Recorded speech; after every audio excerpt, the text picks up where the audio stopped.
For today's vlog, eto na nga pala yung mga behind the scenes nung mag-shoot dito sa baryo namin, yung KMGS. Pero yung totoong bida dito, etong Aswang Lobster. Kaya habang pinapakita ko sa inyo yung mga BTS, konting kwento lang kung paano nila tayo nahanap at kung paano tayo napasama sa KMGS. Palaging yung napapanood yung pag-aalaga namin ng mga lobster, yung pagbenta at pagbili ng similya. Nung mga nakaraang linggo nga pala, meron akong nabili na Aswang Lobster kung tawagin dito sa amin. Pero yung inaalagaan talaga namin at pinapalaki ay yung Tiger Lobster dahil sila talaga yung lumalaki. Pero yung Aswang Lobster hindi namin inaalagaan at pinapalaki dahil hindi kasi yan lumalaki. Sadyang bumibili lang kami niyan kapag gusto namin kumain dahil medyo mura talaga yung kilo ng Aswang Lobster kesa sa Tiger Lobster. Napanood nga pala ng researcher ng KMGS yung Aswang Lobster at naisip nila na isama yon sa Halloween special ngayong November 2. 3, 2, 1, then go. Wait lang na lang. 3, 2, 1, go. Welcome po sa aming munting payag.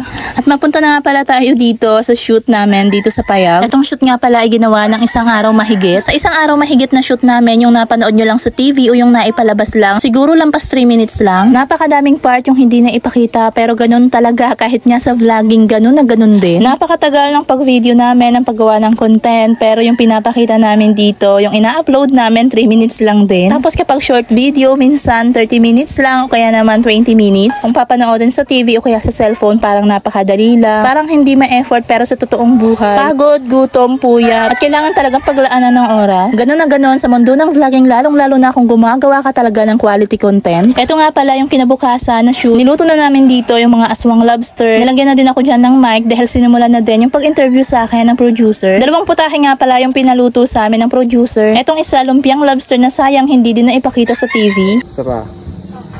3, 2, 1, then go.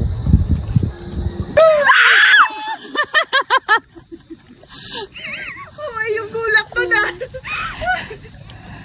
Totoo yun, nagulat.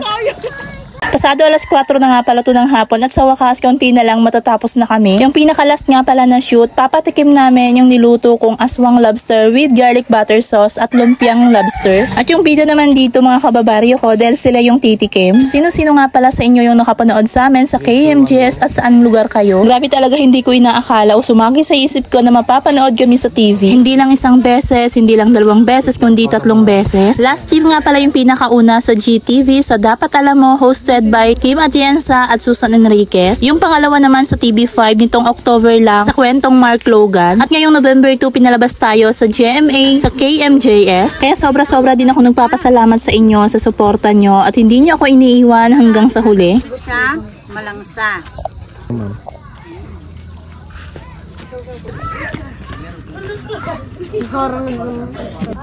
Oh, yummy! Okay na. Mula dito sa